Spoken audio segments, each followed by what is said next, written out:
Rubik's Cube, as you can see. A pretty popular toy, I think. And yes, it is out of origami, 6 sheets, and yeah, it's actually pretty cool. You know, if you can figure it out, it's just a bunch of pleats. Like you can pleat here and then it makes this little line. And then you can make 6 of those and assemble it somehow. Then you have your own. This is designed by Jeremy Shafer. And it is really a cube, right? See, it even has 9 squares on each.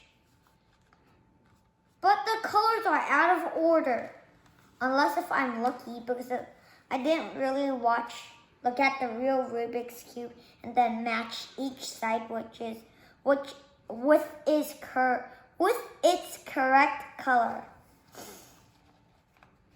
But you can check if I'm correct.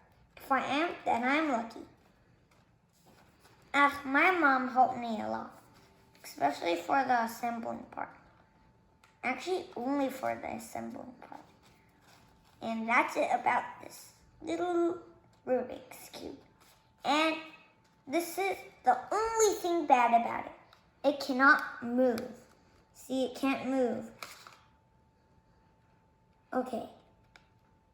That's it for today's video. Bye.